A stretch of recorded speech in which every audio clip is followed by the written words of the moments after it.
El que ama a Jesucristo ama la humildad.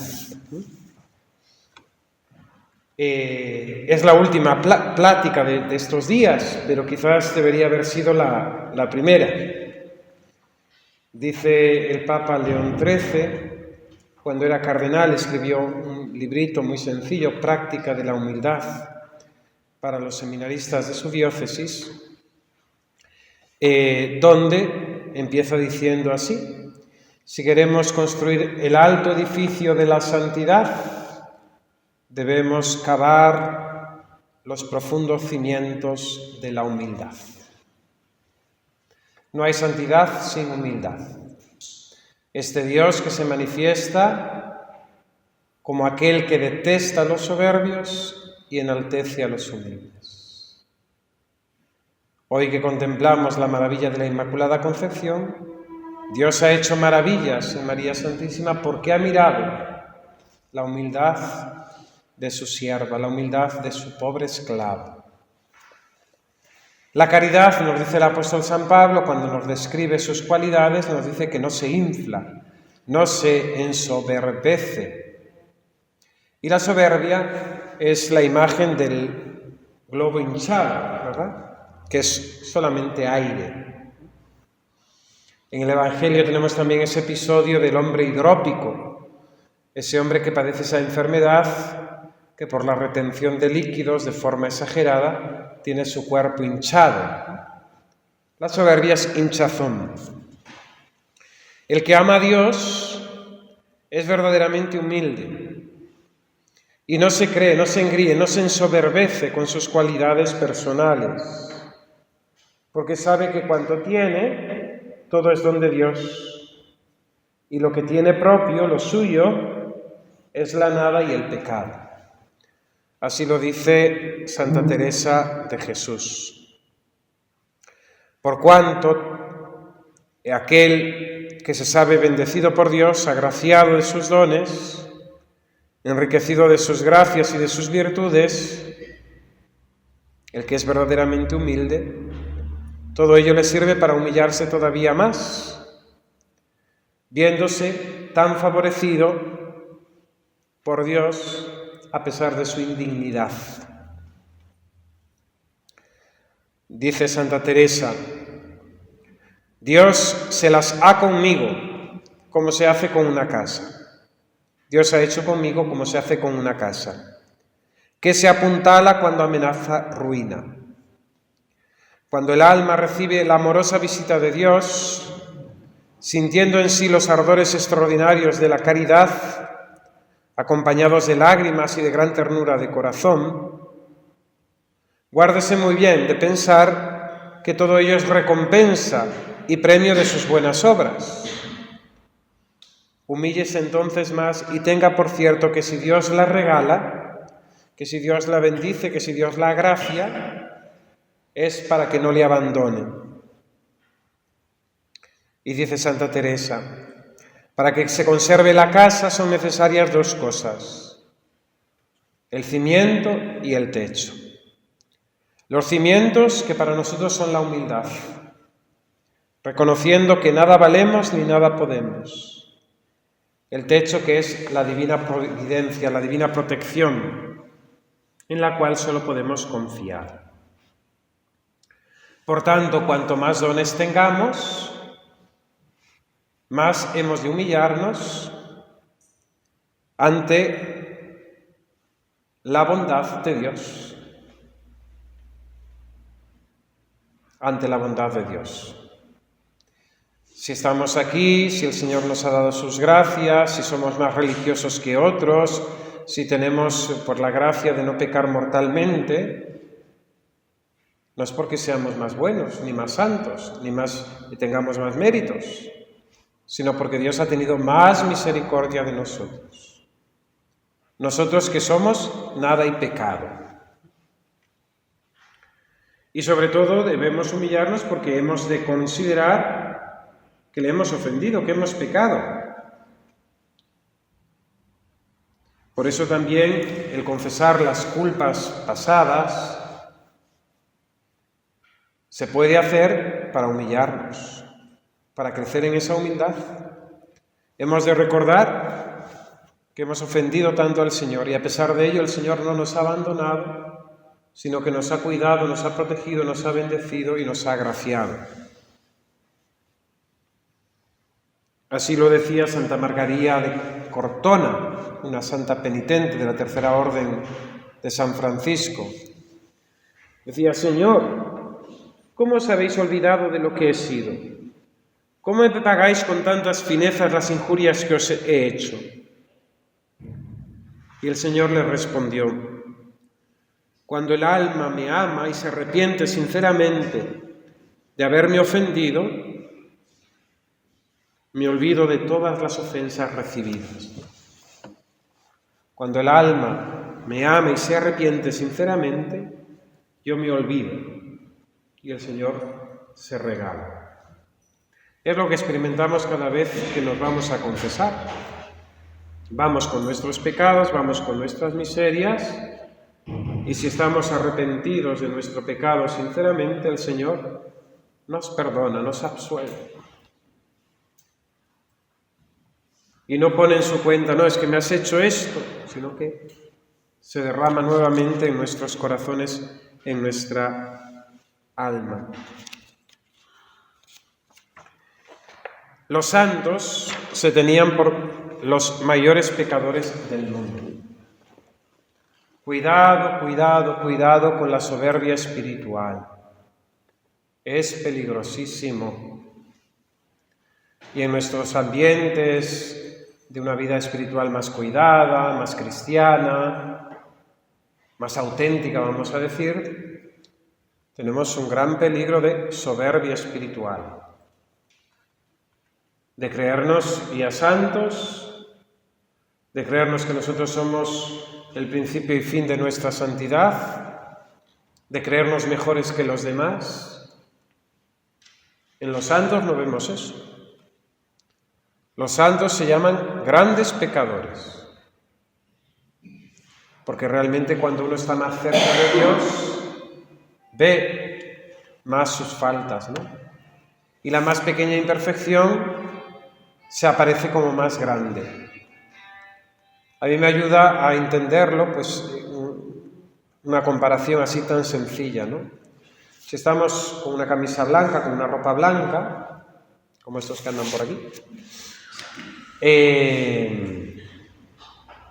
y estamos en una habitación a oscuras y se nos cayó una gotita de café o hay una cagadita de mosca que es mínima, en una habitación oscura no vemos nada. Pero en cuanto va entrando la luz y en aquella habitación hay más luminosidad, esa pequeña mancha, a pesar de ser tan pequeña, en esa camisa blanca, en esa ropa blanca, nos horroriza. Pues así es la percepción que los santos tienen. Claro, si yo estoy a oscuras, y es que no tengo una gota, sino que tengo toda la ropa manchada, llena de lodo, no percibo, no veo la diferencia. En cuanto entra la luz, en cuanto se hace más claro, pues lógicamente veo mi mancha y la veo como horrible, como horrorosa, ¿no? Por eso los santos no lo decían de palabrita. Nosotros somos mucho de decir con palabritas, que humilde soy, que pecador soy, pero ellos lo decían de verdad, de corazón, porque así lo percibían. Soy el más grande pecador del mundo. También en compensación a las gracias recibidas. Así debemos obrar nosotros si queremos salvarnos y conservar la gracia de Dios hasta la muerte, poniendo en Él solamente nuestra confianza. El humilde confía. La oración del humilde es la del Salmo: Señor, mi corazón no es ambicioso ni mis ojos altanero, no pretendo grandezas que superen mi capacidad, sino que acallo y modero mis deseos, como un niño en brazos de su madre. La humildad es la infancia espiritual, el abandono, la confianza, la entrega, la dependencia. El soberbio piensa que Él tiene la fuerza, el poder, pero claro, se da de bruces rápidamente con sus caídas, ¿no? El demonio nos tienta con la presunción, el pensar que podemos nosotros, que valemos nosotros, o con la desconfianza, ¿no?, que nos lleva a la desesperación, pero que la raíz está en la soberbia. Aquellos que viven desesperados, que desconfían, en definitiva es fruto de su soberbia, porque no confían en el poder de Dios, que te puede hacer santo, que puede cambiar tu vida, que puede hacerte vencer las tentaciones y el pecado. Por tanto, nosotros hemos de caminar siempre en esta desconfianza para con nosotros y la confianza en Dios. Desconfiar de nosotros mismos y confiar en Dios. Hasta aquí está todo bastante genial, lo comprendemos, lo aceptamos, pero hay un grado más de humildad. Y es que el alma verdaderamente humilde ama ser humillada y despreciada.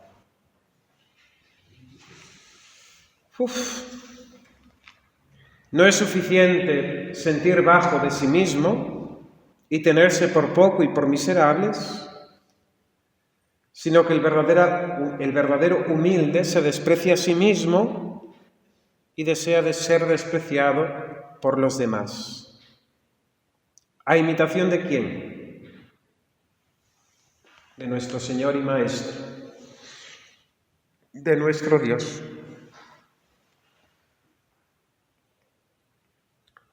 Muchos son humildes de boca, pero no de corazón.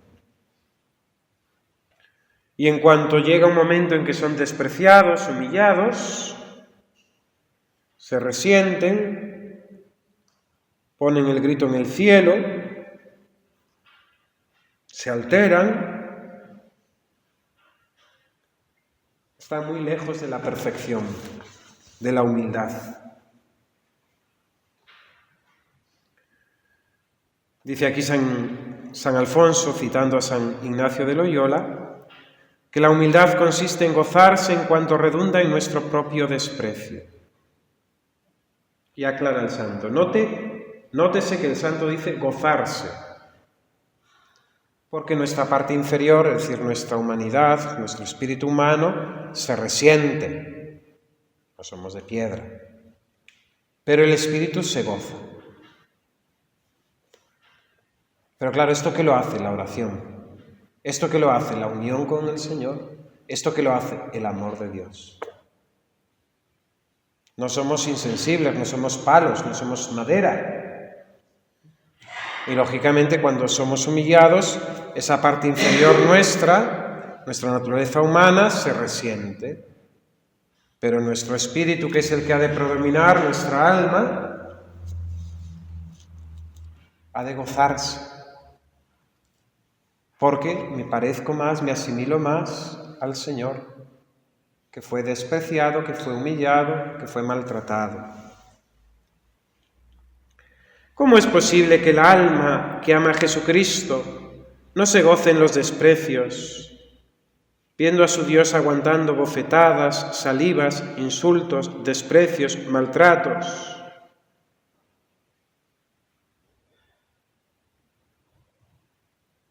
Por eso dice aquí San Alfonso que Jesucristo quiso que viésemos su imagen crucificada.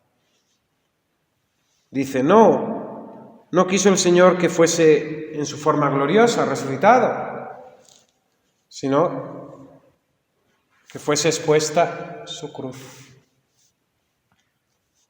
Ahí entendemos la parte del apóstol San Pablo, ¿no? Nosotros hemos de gloriarnos en la cruz de nuestro Señor Jesucristo. No es llevar una cadenita bien bonita con una cruz de oro, no es simplemente ponerla en nuestras habitaciones, en nuestras fachadas, en nuestras iglesias, en las calles, no. Gloriarse en la cruz de Cristo es gloriarse en la cruz. Desprecios, humillaciones, malos tratos. Por eso el apóstol se goza en sus sufrimientos, ¿no? Y cuando le acusan de que él no es apóstol, ¿no?, ¿cómo manifiesta él su unión a Jesucristo y el título que él le da de apóstol? Por los trabajos que ha hecho, ¿no?, por los trabajos que ha sufrido. Naufragios, apaleamientos, flagelaciones, etcétera, etcétera. Persecución. San Juan de la Cruz tiene esa historia tan bonita, ¿verdad? Cuando nuestro Señor Jesucristo se le aparece, diciéndole: Juan, me has amado mucho, ¿qué me pides?, ¿no? Y San Juan de la Cruz, que era humilde, en verdad, no como nosotros de palabrita, San Juan de la Cruz era humilde, le dice: Señor, ser despreciado y maltratado por ti, ¿no? Padecer y ser despreciado por vos. En soportar los oprobios, las humillaciones, los desprecios es la piedra de toque donde se nos manifiesta si hay humildad o no. Cuando no cuentan conmigo, cuando no me consideran, cuando me desprecian, cuando me ponen en evidencia ante los demás. Ahí, en nuestra reacción, en nuestra actitud, en cómo lo vivamos, se manifiesta si somos humildes o no somos humildes. Dice la imitación de Cristo, el Kempis: pues tanto horror tienes a las humillaciones, señal es de que no estás muerto al mundo, ni eres humilde, ni tienes a Dios ante los ojos. Quien no tiene siempre ante la vista a Dios, a la menor palabra de censura se turba.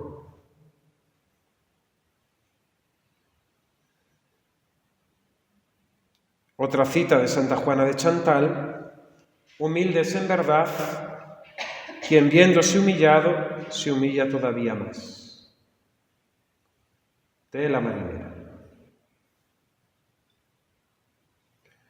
Esta virtud de la humildad hemos de practicarla muy principalmente cuando somos corregidos y amonestados. Lo hablamos ayer, ¿verdad?, acerca de la corrección fraterna, que antes de disponernos a corregir a alguien teníamos que preguntarnos cómo recibiría yo esa corrección. Y ahí es donde nosotros tenemos que practicar muchas veces la humildad. Cuando nos corrigen, incluso a veces injustamente, ¿cómo aceptamos esa corrección? ¿Cómo la vivimos? Y dice San Felipe Neri: el que verdaderamente quiere hacerse santo jamás se excusa, aun cuando sea falsa la inculpación que se le hiciere. ¿Qué de méritos atesora ante Dios y el alma? ¿Qué de méritos atesora ante Dios el alma que es reprendida? Y aunque sea injustamente, guarda silencio y no se defiende.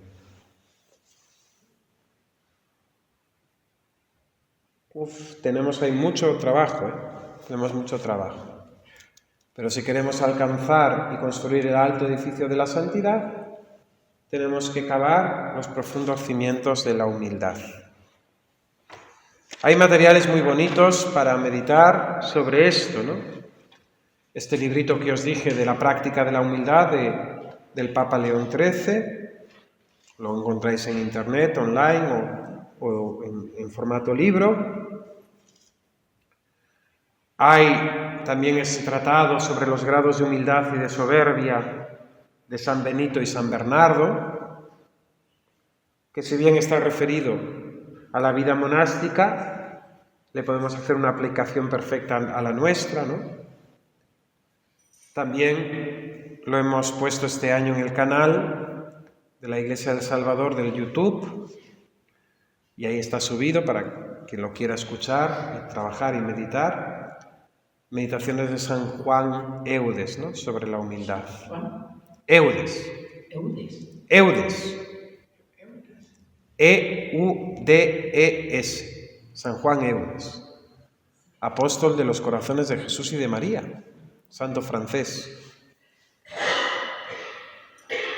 Esas meditaciones de San Juan Eudes versan sobre una profesión de humildad que se solía hacer en la vida religiosa, en los conventos. ¿De San Francisco? No hay. Era muy humilde, pero no escribió nada. Pero no es la... ¿Quién es que donde haya guerra combate la paz? ¿Quién escribe eso? San Francisco de Asís. Pero no es de humildad. Es instrumento de paz. La profesión de humildad dice así: Señor Jesucristo, nada somos, nada podemos, ni valemos. Nada tenemos a no ser nuestros pecados. Siervos inútiles somos, nacidos en la enemistad del pecado, últimos de los hombres, primeros entre los pecadores. Sea para nosotros la vergüenza y la confusión, y para ti la gloria y el honor, por siempre jamás. Señor Jesucristo, miserere nobis. Y después, si queréis algo muy sencillo, para poner en vuestras oraciones diarias, las letanías de la humildad. Eso es una raspadura a lo divino. Una raspadura a lo divino, del cardenal Merry del Val. Un santazo.